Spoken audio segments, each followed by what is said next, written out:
ओडिशार सामाजिक सांस्कृतिक और सर्वांगीन विकास को एक जन आंदोलन में परिणत कर लक्ष्य नहीं स्वाभिमान ओडिशा फाउंडेशन पक्षर गत 5 जुलाई 2026 तारिख में श्रीक्षेत्र पुरी स्थित होटेल ब्लू बीच रिसोर्ट परिसर में एक राज्यस्तरीय विकास सम्मेलन सफलतार सह अनुष्ठित हो जाइछि। स्वाभिमान समृद्धि श्रेष्ठ ओडिशा गठन पर जन आंदोलन शीर्षक यह सम्मेलन में राज्यर विभिन्न जिलूर बुद्धिजीवी शिक्षाविद समाजसेवी युवा प्रतिनिधि वृत्तिजीवी एवं संगठन कर्मकर्ता माने जोगदे ओडिशार विकासर दिग और दृष्टिभंगी उपर विस्तृत आलोचना करथिले। सम्मेलन में ओडिशार गौरवमय ऐतिह्य वर्तमान विकासमूलक चैलेंज एवं 2036 सुद्धा एक स्वाभिमानी समृद्ध और विकसित ओडिशा गठन रोडमैप उपरे विस्तृत मत विनिमय होता। फाउंडेशन सभापति अंबिका प्रसाद पंडा अभिभाषण में कही ओडिशार विकास केवल सरकारी प्रयास उपरे निर्भरशील न होई जनसहभागिता आधारित एक सामाजिक आंदोलन में परिणत होगा आवश्यक। से कही स्वाभिमान ओडिशा फाउंडेशन राज्यर सांस्कृतिक पुनर्जागरण युव सशक्तिकरण नागरिक दायित्वबोध एवं विकासमूलक चिंताधारा को समाजर प्रत्येक स्तर में पहुंचाइबा पई कार्य करिबो। फाउंडेशन साधारण संपादक वरुण कुमार संगठन कार्य योजना सांगठनिक ढांचा और आगामी कार्यक्रम संपर्क में आलोकपात करते। से सूचना देते राज्यर प्रत्येक जिले में जिला विकास सम्मेलन आयोजन कर सम्मेलन गुड़िक जिलार विकास संभावना प्रमुख समस्या कृषि रोजगार शिक्षा स्वास्थ्य पर्यटन उद्योग युवशक्ति और सुशासन भली विभिन्न विषय उपर गभीर आलोचना कर। फाउंडेशन उपसभापति विशिष्ट लेखिका और समाजसेवी डॉक्टर सुनीति मुंड स्वागत भाषण प्रदान करते। से वक्तव्य कही ओडिशार सर्वांगीन विकास पर समाजर प्रत्येक वर्गर सक्रिय सहभागिता आवश्यक। विकास केवल सरकार दायित्व नुहे बर प्रत्येक सचेतन नागरिक सामूहिक दायित्व बोली से आह्वान देते। सम्मेलन में वरिष्ठ सांबादिक अक्षय साहू सुनामधन्य लेखिका सुजाता नंद समाजसेवी प्रशांत कर मानिनी देवी एवं मनोज रथ स्वाभिमान सामाजिक चेतना और विकास को नहीं निजर मतामत रखिते। सम्मेलन में यह सर्वसम्मति क्रमे स्थिर कर प्रत्येक जिला निजस्व विकास विजन प्रस्तुत करिबो एवं जनसहभागिता आधारित जिला विकास रोडमैप प्रस्तुत करा। एथिसह युव कनेक्ट नागरिक शिक्षा अभियान स्वेच्छासेवक नेटवर्क एवं सदस्यता अभियान को राज्यव्यापी भाव विस्तार करने निष्पत्ति ग्रहण करा। सम्मेलन शेष में एक सर्वसम्मत प्रस्ताव ग्रहण करा जो ओडिशार सर्वांगीन विकास सांस्कृतिक ऐतिह्यर सुरक्षा युवशक्तिर सशक्तिकरण एवं जनभागीदारी आधारित विकास मॉडल गठन पर समस्त सदस्य संकल्प ग्रहण करते।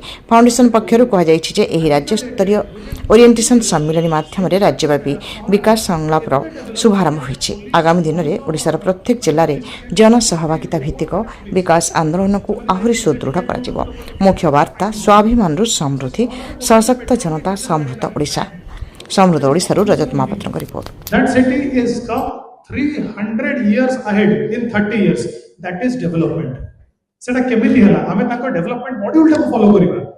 सेकंड और थर्ड डेवलपमेंट जो हमें करिबा हमें इंफ्रास्ट्रक्चर बने दबा हमें पेट्रोलियम आयरन और गोल्ड माइनिंग बहुत जिनस कर दबा किंतु डेवलपमेंट मूलटा कोठी where is the foundation of development.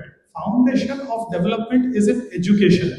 केमिति गोटे इंग्लिश रे कहावत अछि give a man a fish you feed him for a day but train him और teach him how to fish you feed him for a lifetime. आज मु आपन को खाया को दे देबे काली पुणी आपन आसी मते मागिबे यू विल नॉट डेवलप। जदि मु आपन को रोजगार क्षम कर देले आपन सिखि गले मु एडी रोजगार कले एडी खाइबी ताले आपन डेवलप हो जाय। So that is what development means to me. Hopefully this foundation goes way ahead बहुत स्पीड रे जिबा समस्त हाथ मिसे काम करिबा। बहुत बहुत धन्यवाद। जय जगन्नाथ। हजार वर्ष पराधीन रु जेतबेले देश स्वाधीन हैला स्वाधीन थारु पुणी आज पर्यंत जो 77 78 वर्ष এই 78 वर्ष भारत जो गति विकास पाई जो गति आज विकास शब्द कहीं आसला आम विकसित नुहे बोली स्वाधीनतार 78 वर्ष पर आम विकसित नुहु बोली विकास शब्द आज ये जो आमर लगी बैनर ताधीर लिखागला नचे तो विकसित भारत लिखा जाता विकसित ओडिशा लिखा जाता पुणी फाउंडेशन मूलदुआ ବାସ୍ତବରେ ତାର ଆବଶ୍ୟକତା ଅଛି ମୂଳଦୁଆ ପକେଇବା ପାଇଁ। ଯୋଉମାନେ ଏ ମୂଳଦୁଆ ପକେଇବା ପାଇଁ ଚିନ୍ତା କରିଛନ୍ତି, ଯୋଉମାନେ ଉଦ୍ୟମ କରିଛନ୍ତି, ଯୋଉମାନଙ୍କ ଉଦ୍ୟମରେ ଆମେ ସମସ୍ତେ ଯୋଡି ହେଇଛେ, ମୁଁ ତାଙ୍କୁ ମୋ ହୃଦୟରୁ ପ୍ରଣାମ ଜଣାଉଛି ଆଉ ପ୍ରଭୁ ଜଗନ୍ନାଥଙ୍କ ପାଖରେ ପ୍ରାର୍ଥନା କରୁଛି ଏ ଯୋଉ ଫାଉଣ୍ଡେସନ ସ୍ୱାଭିମାନ ଓଡ଼ିଶା ମୂଳଦୁଆ, ଇଂଲିଶରେ ଆଉ ଫାଉଣ୍ଡେସନ କହିବିନି, ସ୍ୱାଭିମାନ ଦେଲା ଓଡ଼ିଶା ହେଲା, ପୁଣି ଗୋଟେ ଫାଉଣ୍ଡେସନ କଣ, ସ୍ୱାଭିମାନ ଓଡ଼ିଶା ମୂଳଦୁଆ। ଏଇଠି ଯଦି ପ୍ରଭୁ ଜଗନ୍ନାଥଙ୍କର ଶ୍ରୀକ୍ଷେତ୍ର ଧାମରେ କଳାହାଣ୍ଡିରୁ ଭାଇ ଯୋଉ କହିଲେ ସବୁ ବଡ, ଆଜି ସେଇଭଳିଆ ଇଏ ଗୋଟେ ବଡ ଅନୁଷ୍ଠାନ ହବ। ଇଏ ସ୍ୱାଭିମାନ ଓଡ଼ିଶା ମୂଳଦୁଆ ଗୋଟେ ବଡ ସଂଗଠନ ହିଁ ଓଡ଼ିଶାରେ ଆସିବ ଉଭରିକିରି। ତେଣୁ ସେ କାମନା ମୁଁ ରଖୁଛି। ଯୋଉମାନେ ଆଜି ମଞ୍ଚାସୀନ ହେଇଛନ୍ତି ପ୍ରାୟତଃ ସମସ୍ତଙ୍କୁ ମୁଁ ଜାଣେ, ଆଉ ସମସ୍ତେ ବହୁତ ବଢିଆ ଲୋକ, ଚମତ୍କାର ଚରିତ୍ରର ଲୋକ। ମତେ ଭଲ ଲାଗିଲା କି ଏ ଚମତ୍କାର ଚରିତ୍ରର ଲୋକ ଯେତେବେଳେ ଆସନ ମଣ୍ଡିତ କରିଛନ୍ତି, ଏ ସଂଗଠନ ଆଗକୁ ଯିବାର ମାନେ ଯୋଉ ଗତି ଆସିବ, କୌଣସି ସନ୍ଦେହ କାହାର ମନରେ ନ ରହିବ ନାହିଁ। ବର୍ତ୍ତମାନ ପ୍ରଗତିକୁ 2 ମିନିଟ୍ ଭାଇ ମୋ ପାଇଁ ଯଥେଷ୍ଟ ନୁହଁ। ମୋ ସଭାପତିକୁ, ମଞ୍ଚାସୀନ ଅତିଥି ମାନଙ୍କୁ କେବଳ ହାତ ଯୋଡି କହିବି, ମତେ ଆଉ 2-3 ମିନିଟ୍ ଖଣ୍ଡେ ଦେଇନେବେ, ଅନ୍ୟମାନେ ମୋ ଟାଇମଟା ଆଡଜଷ୍ଟ କରିଦେବେ। ମୁଁ ଜଣେ ସୈନିକ ହିସାବରେ ମୋ ରାଜ୍ୟକୁ ଯାହା ଦେଖିଛି, ମୁଁ ମୋ ରାଜ୍ୟକୁ, ମୁଁ 1968 ମସିହା 6 ଜାନୁଆରୀରେ ଜନ୍ମ, ମୋ ଜନ୍ମସ୍ଥାନ ପୁରୀ ଜିଲ୍ଲା କାକଟପୁର, ଆଉ ମୁଁ ଭୁବନେଶ୍ୱରରେ ବଢିଛି 1982ରୁ, ବିଜେପି କଲେଜର ଛାତ୍ର, ଇଣ୍ଡିଆନ ନେଭିରେ ସୈନିକ। ମତେ ଭଗବାନ ଏଇ ଲର୍ଡ ଜଗନ୍ନାଥ ମତେ ପୃଥିବୀ ପରିକ୍ରମା କରିବାକୁ ସୁଯୋଗ ଦେଲେ ଭାରତୀୟ ନୌସେନାରେ। ମୁଁ ପୃଥିବୀ କି ଭ୍ରମଣ କରିଛି, ପୃଥିବୀଟା ମୋ ହାତରେ, ସେ ଗ୍ଲୋବଟାକୁ ମୁଁ ଦେଖିପାରିବି ପୃଥିବୀର କୋଉ ରାଷ୍ଟ୍ର କୋଉଠି, ସବୁ ମନେ ଅଛି। ପୋଲାଣ୍ଡ କୋଉଠି, ରଷିଆ କୋଉଠି, ଜର୍ମାନ କୋଉଠି, ଫ୍ରାନ୍ସ କୋଉଠି, ଇଟାଲୀ କୋଉଠି, ସବୁ ଗୁଡିକ ମୋ ପାଖରେ ଜଣା। ସମୁଦ୍ର କୋଉ ପଥ ଦେଇ ମୋ ଜାହାଜ କେତେ ବାଟ ଯାଇଛି, କହିବାର ଅର୍ଥ ପୃଥିବୀକୁ ମୁଁ ଦେଖିଛି, ଭାରତକୁ ବି ଦେଖିଛି। ମୁଁ ଭାରତର ଅନେକ ରାଷ୍ଟ୍ର, ଉତ୍ତରରୁ ଦକ୍ଷିଣ, ପୂର୍ବରୁ ପଶ୍ଚିମ, ଆଣ୍ଡାମାନ ନିକୋବରର ଅନେକ ଦ୍ୱୀପପୁଞ୍ଜ ଯୋଉଠି ଲୋକ ନାହାନ୍ତି, ଅନମ୍ୟାନ୍ ଆଇଲ୍ୟାଣ୍ଡସ୍, ତାକୁ ବି ଆମେ ଦେଖିଛୁ। ଆଉ ରହିଲା ମୋ ରାଜ୍ୟ, ମୋ ରାଜ୍ୟର ଅନେକ ଜିଲ୍ଲା ମୁଁ ଦେଖିଛି। ହେଲେ ଇତିହାସ ବି ପଢିଛି। ମୋ ମନରେ ଆଜି ବହୁତ, ମୋ ମନ ଭିତରେ, ମୋର ଅନ୍ତର ଭିତରେ କିଏ ଗୋଟେ ଆର୍ତ୍ତନାଦ କରୁଛି, 24 ବର୍ଷ ଗୋଟେ ସରକାର ରହିଲା, କଣ ଯେତିକି କଲା ଯଥେଷ୍ଟ? ତା ପୂର୍ବରୁ ଗୋଟେ ସରକାର ଥିଲା, ସେ ଯାହା କରିଥିଲା କଣ ଯଥେଷ୍ଟ? ଏ ଯୋଉ ସରକାର ଆସିଛି ଯାହା କରିବ ବୋଲି କହୁଛି, ତାହା କଣ ଯଥେଷ୍ଟ? କିଛି ଯଥେଷ୍ଟ ନୁହଁ। 78 ବର୍ଷର ସ୍ୱାଧୀନତାରେ ଓଡ଼ିଶା ଯେତିକି ଗତି କରିବା କଥା ସେ ଗତି କରିନାହିଁ। 12 ବର୍ଷରେ 1200 ବଢେଇ କୋଣାର୍କର ମନ୍ଦିର ତିଆରି କଲେ, ଯୋଗାଯୋଗ ନଥିଲା, ଟେଲିଫୋନ ନଥିଲା, ଟ୍ରେନ ନଥିଲା, କିଛି ନଥିଲା। ପ୍ରାକୃତିକ ଉପରେ ନଦୀର ଧାରରେ ପଥର ଟନ ଟନ ବିଡିକିରି 12 ବର୍ଷ ଲାଗିଲା। ଯଦି ଆମ ପାଖରେ ସମସ୍ତ ଟେକ୍ନୋଲୋଜି ଅଛି, ସବୁ ଫାଷ୍ଟର ଜିନିଷ ଅଛି, ତାହେଲେ ଆମେ ଗୋଟେ ଯେତେବେଳେ ପ୍ରୋଜେକ୍ଟ କରୁଛେ, ସେ ପ୍ରୋଜେକ୍ଟର ସମୟ କମ ହବା କଥା। ସେଇ ଆଧାରରେ ଯଦି ସମୟକୁ ଆମେ ମାପିବା, ତାହେଲେ ଆମକୁ, ଆମେ ଏତେ ପ୍ରଗତିଶୀଳ ରାଷ୍ଟ୍ର ବା ରାଜ୍ୟରେ ଥାଇକିରି ଆମେ ଯୋଉ ସମୟ ନଉଛେ, ସେ ସମୟକୁ ଆମେ ଭୁଲ ଭାବରେ ବ୍ୟବହାର କରୁଛେ। ତେଣୁ ତମେ ବିକଶିତ ହେଇପାରୁନାହ, ତମେ ବିକାଶକୁ ଚିହ୍ନି ପାରୁନାହ। ବିକାଶ ଯେମିତି ଭାଇ କହିଲେ, ବିଭିନ୍ନ କ୍ଷେତ୍ର ଅଛି ବିକାଶ କରିବାର, ଆଉ ବିକାଶର ଗୋଟେ କମ୍ପାରିଜନ ଟେବୁଲ ଯାହା ଭାଇ କହିଥିଲେ ଆଗରୁ, କଣ ଆମେ ପୃଥିବୀର ଅନ୍ୟାନ୍ୟ ରାଷ୍ଟ୍ର ତୁଳନାରେ ଭାରତ ବିକଶିତ, କେତେ ବିକଶିତ? ଭାରତରେ ଯେତିକି ରାଜ୍ୟ ଅଛି ବା କେନ୍ଦ୍ର ଶାସିତ ଅଞ୍ଚଳ ଅଛି, ତା ଭିତରେ ଓଡ଼ିଶା କେତେ ବିକଶିତ? ଓଡ଼ିଶାର 147 ଯୋଉ ଅଛି ଲେଜିସ୍ଲେଟିଭ ଆସେମ୍ବଲି, 21ଟା ଏମପି ସଂସଦୀୟ କ୍ଷେତ୍ର, ତୁଳନାତ୍ମକ ଭାବରେ 147ଟା ବିଧାନସଭା ଭିତରୁ କୋଉ ବିଧାନସଭା ବେଶୀ ବିକଶିତ, କୋଉଟା ବିଲକୁଲ ବିକଶିତ ନୁହେଁ? କୋଉ ଏମପି କନଷ୍ଟିଚୁଏନ୍ସି ବେଶୀ ବିକଶିତ, କୋଉଟା କମ କାହିଁ ହେଇନାହିଁ? କୋଉ ବିଧାୟକ ପାଖରେ, କୋଉ ବିଧାୟକର କନଷ୍ଟିଚୁଏନ୍ସିରେ କ୍ରାଇମ ବେଶୀ, କାହିଁକି କ୍ରାଇମ ବେଶୀ? ସେ ବିଧାୟକଟାକୁ ଟିକେଟ କାହିଁ ମିଳୁଛି ସେକେଣ୍ଡ ଟାଇମ? ବିକାଶର ଚିନ୍ତନ ଯେତେବେଳେ ଆମେ କରିବା, ଷ୍ଟାଟିଷ୍ଟିକାଲ ଡାଟା ଆମ ପାଖରେ ରହିବା, ରେଡିଲି ଆଭେଲେବୁଲ ରହିବା ଦରକାର। ଗୋଟେ କନଷ୍ଟିଚୁଏନ୍ସିରେ ପପୁଲେସନ କେତେ, ବୁଢା କେତେ, ବୁଢୀ କେତେ, ମହିଳା କେତେ, ଶିଶୁ କେତେ, ରୋଜଗାରିଆ କେତେ, ସରକାରୀ ଚାକିରିଆ କେତେ, ବେସରକାରିଆ କେତେ, ଜମି କେତେ, ଚାଷ ହଉଥିବା ଜମି କେତେ, ଚାଷ ନ ହଉଥିବା ଜମି କେତେ, ଚାକିରିଆ କେତେ, କ୍ରାଇମ କେତେ, ସବୁର ଷ୍ଟାଟିଷ୍ଟିକ୍ସ ଯେତେବେଳେ ଗୋଟେ ବିଧାୟକ ପାଖରେ ରହିବ, ସିଏ ବିକାଶର କଥା ଭାବିବ। ଏ ପଇସା ଦେବି, ନେତା ହେବି, ତୋଷାମତ କରିବି, ଗୋଡେଇବି, ଗୋଡାଣିଆ ହେବି, ଗୋଟେ କଣ ଟିକେଟଟେ ମିଳିବ, ପଇସା ମତେ ପାର୍ଟିରୁ ମିଳିବ, ତାକୁ ଖର୍ଚ୍ଚ କରିବି, ସେ ବିକାଶ ହେଇପାରିବ ନାହିଁ। ଯଦି ସେଇଭଳିଆ ଚିନ୍ତନରେ ଏ ଅନୁଷ୍ଠାନ ଭିତରେ କୌଣସି ବ୍ୟକ୍ତି ରହିବେ ବା ରହିବାକୁ ଚିନ୍ତା କରିବେ, ତାହେଲେ ଏ ଅନୁଷ୍ଠାନ ପ୍ରତି ତାହା ଏକ ବିପଦ ହବ। ମୁଁ ମୋର ବ୍ୟକ୍ତିଗତ କଥା କହିଲି ଯଦି ବିକାଶ କରିବାକୁ ଆମେ ଚାହିଁବା विकसित राज्य करने को चाहिए विकसित भारत करने को चाहिए ताहले ए प्रकार जो ट्रेडिशनल पॉलिटिक्स होची गोटे दल गोड़ाणिया हवा तमे जहा कहबो आज्ञा सब ठीक जेकोसी दल हो से गोड़ाणिया तोषामतकारिया लोक जदि आमे हवा ताहले ओडिशार विकास पे आमे चिंता करि परिबा नाही तेणु बहुत कथा थिले मध्य मु समय सापेक्ष दृष्टि एति कहबी समस्त को जोड़ हस्तरे अनुरोध करी जदि विकसित राज्य पे आपण माने स्वप्न देखुचंती ताले तोषामदी छाड़िले स्वाभिमान आसीबो ए स्वाभिमान कथा जो रखिचंती स्वाभिमान ओडिया जतो बळे आपण सबु मते मागणा मिलु सबु मते मागणा मिलु मागणा आसो मागणा युवक माने मद पिकी मातुआल हो भोजी खाओ चिकन खाओ मद खाओ 500 टका नियो वोट दियो आमे 500 वर्ष तुमको रूल करिवु ये भितरु हमको बाहरिया पड़िबो ये ब्रैकेट भितरु बाहरिया पड़िबो ट्रेडिशनल पॉलिटिक्स रु आमे गोटे इनोवेटिव पॉलिटिक्स को आसीबा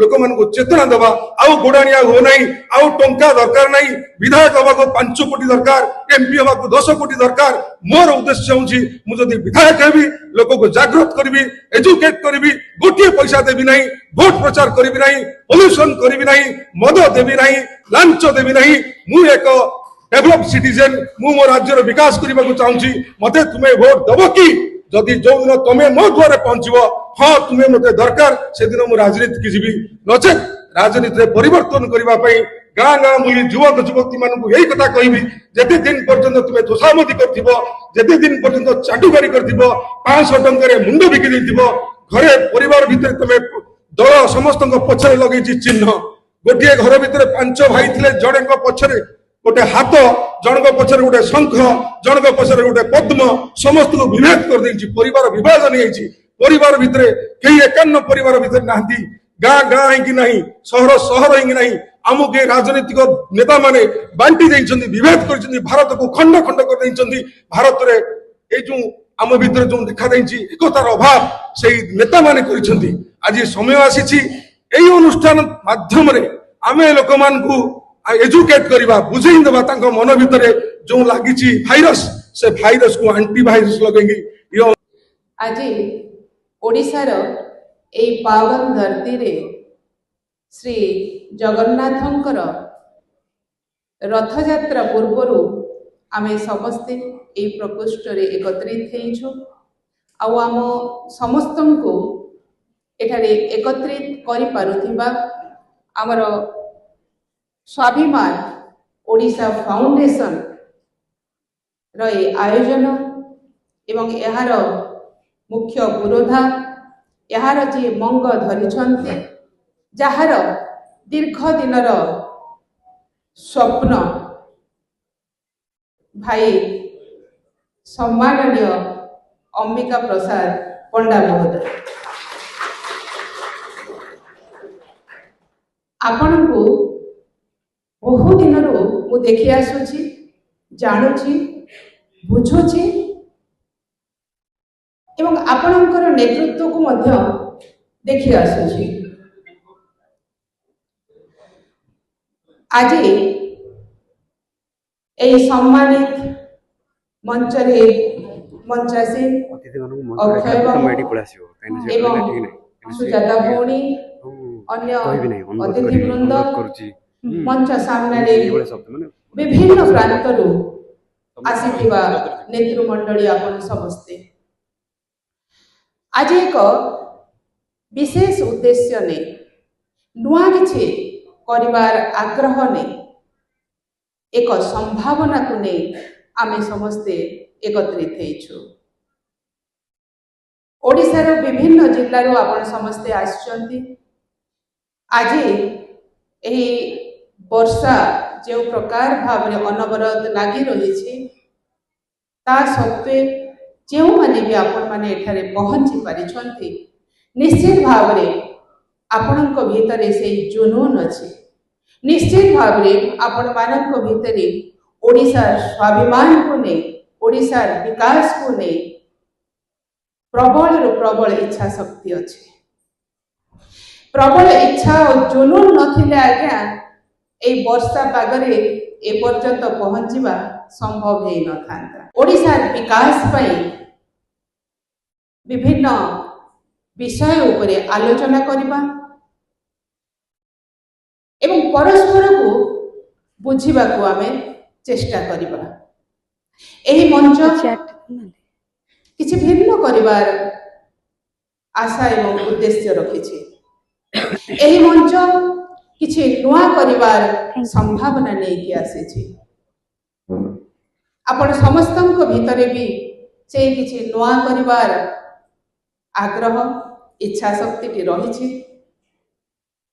ଆପଣମାନେ ନିଜ ନିଜ ଅଞ୍ଚଳରେ ନିଜ ନିଜ ନେତୃତ୍ୱରେ ଅନେକ ପରାକାଷ୍ଠା ଦେଖେଇ ଆସିଛନ୍ତି, କରୁଛନ୍ତି। ଆଉ ପରିବାର ଯେଉଁ ଆଗ୍ରହ ନେଇ ଏଠାକୁ ଏକତ୍ରିତ ହେଇଛନ୍ତି, ନିଶ୍ଚିତ ଭାବରେ ଆମେ ସମସ୍ତେ ପରସ୍ପରକୁ ଶୁଣିବା। ଏ ମଞ୍ଚ ଆପଣ ସମସ୍ତଙ୍କୁ ଶୁଣିବ। ଏ ମଞ୍ଚ ଆପଣଙ୍କର ସ୍ୱପ୍ନ ପର୍ଯ୍ୟନ୍ତ ଆପଣଙ୍କୁ ନେଇ ପହଞ୍ଚେଇବ। ଏହି ମଞ୍ଚ ତାର ଲକ୍ଷ୍ୟ ଏବଂ ଉଦ୍ଦେଶ୍ୟ ଯାହା ରଖିଛି ଆପଣଙ୍କୁ ଅମ୍ବିକା ବାବୁ ସେ ସବୁ ବିସ୍ତୃତ ଭାବରେ ଜଣେଇବେ। ଅମ୍ବିକା ବାବୁ ଯିଏକି ଖଲିକୋଟର କଲେଜରେ ଅଧ୍ୟୟନ ବେଳୁଠାରୁ ତାଙ୍କ ଭିତରେ ନେତୃତ୍ୱର ପରାକାଷ୍ଠା ଦେଖାଯାଇଥିଲା। ବିଭିନ୍ନ ସମୟରେ ଏମିତି ଜଣେ ଜଣେ ଯୁବକ ଯୁବତୀ ଜନ୍ମ ନିଅନ୍ତି ଯେ ସମାଜର ଧାରାକୁ ବଦଳେଇ ଦେଇଥାନ୍ତି। ଇତିହାସ ପୃଷ୍ଠକୁ ଯଦି ଆମେ ଦେଖିବା, ଅନେକ ନେତୃତ୍ୱ ସେମାନଙ୍କ ଭିତରେ କିଛି ଭିନ୍ନ କରିବା ହିଁ ସମାଜକୁ ନୂଆ ଏକ ରୂପ ଦେଇଛି। ସେଇଭଳି ଏକ ଉମଙ୍ଗ, ସେଇଭଳି ଏକ ଇଚ୍ଛା ଶକ୍ତି ନେଇ ଆମ ଗହଣକୁ ବର୍ତ୍ତମାନ ଆସିଛନ୍ତି ଅମ୍ବିକା ପ୍ରସାଦ ପଣ୍ଡା ମହୋଦୟ। ଅମ୍ବିକା ବାବୁ ସୁଦୂର ବ୍ରହ୍ମପୁରରୁ ଆଜି ସକାଳୁ ସେ ବାହାରେ ଏବଂ ଦୀର୍ଘ ଦିନ ହେଲା ଆପଣ ସମସ୍ତଙ୍କୁ କେମିତି ଏକତ୍ରିତ କରିବେ ସେଇଥିପାଇଁ ସେ ଅନବରତ କାର୍ଯ୍ୟ କରି ଆସୁଛନ୍ତି। ଆଉ ତାଙ୍କର ପ୍ରଚେଷ୍ଟା ବଳରେ ହିଁ ଆଜି ଆମେ ସମସ୍ତେ ଏଠି ପହଞ୍ଚିଛୁ। ଆପଣ ସମସ୍ତଙ୍କୁ ମୁଁ ସ୍ୱାଗତ କରୁଛି। ଆମର ସ୍ୱାଭିମାନ ଓଡ଼ିଶା ଫାଉଣ୍ଡେସନ ର ଯେଉଁ ସବୁ କାର୍ଯ୍ୟଧାରା ରହିଛି ସେ ସବୁ ସମ୍ପର୍କରେ ଉଣା ଅଧିକ ଆପଣମାନେ ଜାଣିସାରିଥିବେ। ଆପଣମାନଙ୍କର ରେଜିଷ୍ଟ୍ରେସନ ବେଳକୁ ଯେଉଁ ଫାଇଲଟି ଦିଆଯାଇଛି ତା ଭିତରେ ସବିଶେଷ ବିବରଣୀ ରହିଛି। ଯଦି ଆପଣମାନେ ପଢ଼ିଥିବେ, ନିଶ୍ଚିତ ଭାବରେ ଏହି ଫାଉଣ୍ଡେସନର ଉଦ୍ଦେଶ୍ୟ, ଲକ୍ଷ୍ୟ ଏବଂ କ'ଣ କରିବାକୁ ଚାହୁଁଛି ଫାଉଣ୍ଡେସନ ଜାଣିସାରିଥିବେ। ଯଦି ଆପଣମାନଙ୍କ ମନରେ କିଛି ବି ପ୍ରଶ୍ନ ଥାଏ କିମ୍ବା ନୂଆ କିଛି ସଜେସନ ଥାଏ, ନିଶ୍ଚିତ ଭାବରେ ଏ ମଞ୍ଚ ଆପଣଙ୍କୁ ଶୁଣିବ। ଆମ ଗହଣରେ ଯିଏ ଆଜି ମୁଖ୍ୟ ବକ୍ତା ଭାବେ ଅଛନ୍ତି, ଜଣେ ବରିଷ୍ଠ ସାମ୍ବାଦିକ ଅକ୍ଷୟ ସାହୁ ମହୋଦୟ। ତାଙ୍କର ଅଗାଧ ଜ୍ଞାନ, ସେ ସମାଜକୁ ଦେଖିବା ଏକ ଭିନ୍ନ ଭଙ୍ଗୀ ତାଙ୍କର ରହିଛି। ସେ ସମାଜକୁ, ଗଣତନ୍ତ୍ରକୁ, ଲୋକଙ୍କ ହୃଦୟକୁ ଏବଂ ସାମାଜିକ ବ୍ୟବସ୍ଥାକୁ ଯେତେ ସୁନ୍ଦର ଭାବରେ ବୁଝିଛନ୍ତି, ବୁଝୁଛନ୍ତି, ତାକୁ ଆମ ସମସ୍ତଙ୍କ ସମ୍ମୁଖରେ ବି ରଖି ଆସୁଛନ୍ତି। ଆପଣମାନେ ତାଙ୍କୁ ବିଭିନ୍ନ ଟିଭି ପର୍ଦ୍ଦାରେ ଦେଖିଥିବେ। ବିଭିନ୍ନ ସାମ୍ପ୍ରତିକ ବିଷୟକୁ ନେଇ ସେ ଆଲୋଚନା କରି ଆସୁଛନ୍ତି। ଅନେକ ରାଜନୈତିକ ଆଲୋଚନାରେ ମଧ୍ୟ ସେ ଅଂଶଗ୍ରହଣ କରନ୍ତି। ଆଜି ଏହି ମଞ୍ଚ ଏକ ଅଣରାଜନୈତିକ ମଞ୍ଚ। କାହିଁକି ଅଣରାଜନୈତିକ ମଞ୍ଚ କୁହାଗଲା? ଯଦିଓ ଆପଣ ସମସ୍ତଙ୍କ ଭିତରେ ନେତୃତ୍ୱର ପରାକାଷ୍ଠା ରହିଛି, ଆପଣ ସମସ୍ତଙ୍କ ଭିତରେ ସମାଜକୁ, ରାଜ୍ୟକୁ, ଦେଶକୁ ଏକ ନୂଆ ବାଟରେ, ବିକାଶ ବାଟରେ ନେଇଯିବାର ଇଚ୍ଛା ଶକ୍ତି ରହିଛି। ଆମ ଭିତରେ ଗୋଟେ ଛାପ ରହିଯାଏ ଯେ ରାଜନୀତି କହିଲେ ପଙ୍କିଳ କ୍ଷେତ୍ର, କିନ୍ତୁ ସେଇ ପଙ୍କକୁ ଆମକୁ ହିଁ ସଫା କରିବାକୁ ପଡ଼ିବ।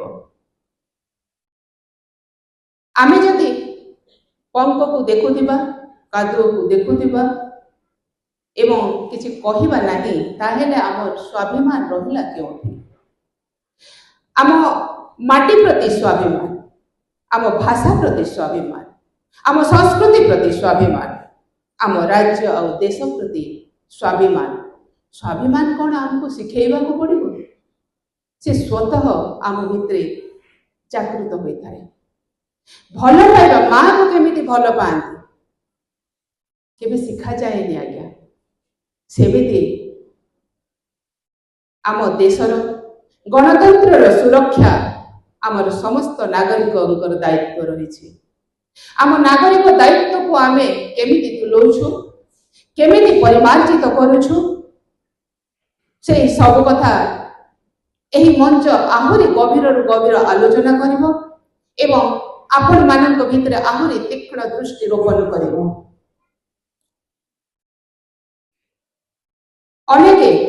अनेक कथा करने को चाहूँ किंतु बाट पाती ना धारा पाती ना केमिति रूट चार्ट बना जाए जानते ना तेणु यही मंच ओडिशार स्वाभिमान को रक्षा करी ओडिशार विकास कथा कहब आपण समस्त नेतृत्वंकर गोटे लक्ष्य एवं उद्देश्य रही से आपणकर लक्ष्य एवं उद्देश्य पर्यंत यही मंच पहुंचेब एते एक विराट लक्ष्य नहीं संकल्प नहीं आगे आसीथिबा भाई अंबिकांको पई समस्तंकर आशीर्वाद सहयोग कामना करबी तांको पई गोटे जोरदार ताली देई आमे तांको आशीर्वाद देबा अंबिका बाबूंकर एही मंग धरिबारे आमे समस्ते साथ देबा काहे के साथ देबा काहे ना ए स्वप्न केवल अंबिका प्रसाद पंडांकर नुहे एही स्वप्न एठारे बसिथिबा आम समस्तंकर एही प्रकोष्ठ बाहरे थिबा अनेकंक पाखरे मध्य एही स्वप्न रहिछि एही लक्ष्य रहिछि उद्देश्य रहिछि किंतु से माने पहुंची पारु नाहांती निजर लक्ष्य एवं उद्देश्य पर्यंत तेणु आपण समस्त विनीत अनुरोध करी समस्ते आमर कार्यक्रम परवर्ती अध्याय जेमिति आमर एजेंडा बनी से अनुपात रे निज निजर परिचय रखिबा सहित निज निजर सूक्ष्म वक्तव्य मध्य रखिबे आमे ए कथा आलोचना एथि पई करिथिलु जे समस्तक भितरे जो इच्छा शक्ति और जो स्वप्न रही केमिति भाव से स्वप्न को बुणा को गुंथा को चाहते केमिति भाव आगे नेबा को चाहते निश्चित भाव आपण मान को सुनिले ही आमे से कथा को ठीक मार्ग रे नहीं पारिबो अधिक किछि कहू नाही आमे अंबिका बाबू ठार शुणा आज मुख्य वक्ता अक्षय बाबू ठार शुणा निश्चित भाव से बहुत भल भल कथा आम समस्त को कहे आज अन्य अतिथि माने मध्य अछंती समस्ते कहे पुणी थरे आपण समस्त को ए फाउंडेशन रो आज दिवस रे मु स्वागत करुछि एवं एकत्रित हेकि आमे ओडिशार विकास को केमिति चिंता करिबा ओडिशार विकास कहिले केवल आगे बड़ बड़ बिल्डिंग कर देले हुएनी विकास शिक्षार विकास स्वास्थ्यर विकास कृषिर विकास आत्मनिर्भरशीलतार विकास महिला मानकर सुरक्षार विकास गोटे भल शिशु को केमिति ए देशर सुनागरिक करी गढ़ी तोलिबार ए समस्त विकास कथा नहीं आसी मंच तेबे आसंतु आमे समस्ते प्रति हेबा ए विकास स्वर साथ देबा हाथ को हाथ छंदी आगे जीवा जय जगन्नाथ वंदे मातरम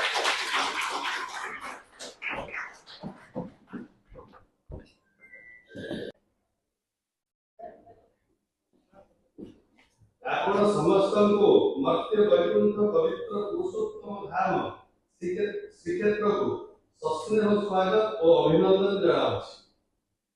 ସମ୍ମାନିତ ବୁଦ୍ଧିଜୀବୀ, ସମାଜସେବୀ, ଶିକ୍ଷାବିଦ, ଯୁବ ନେତୃତ୍ୱ, ଏଇଟା ତ ଦିଆଯାଇଛି। ପଢିଛ ନା ଉଦ୍ୟୋଗୀ, ତମର ଅଛି ସାଂସ୍କୃତିକ କର୍ମୀ ଫିଜିକାଲ ଏବଂ ହଁ ଏସବୁ ଅଛି।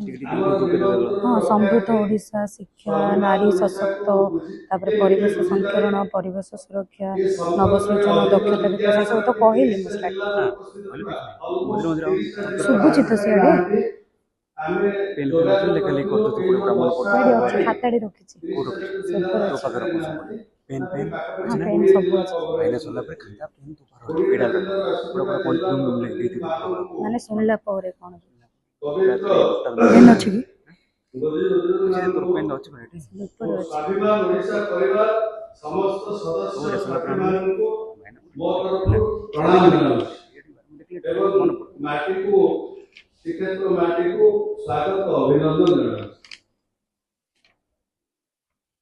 ଆଜିର ଏହି ରାଜ୍ୟସ୍ତରୀୟ କୋର୍ କମିଟି ବୈଠକ କେବଳ ଏକ ସାଂଗଠନିକ ବୈଠକ ନୁହଁ, ଏହା ହେଉଛି ଏକ ସଂକଳ୍ପର ସମାଗମ, ଏକ ସ୍ୱପ୍ନର ଆରମ୍ଭ ଏବଂ ଏକ ନୂତନ ଭିତ୍ତିପ୍ରସ୍ତର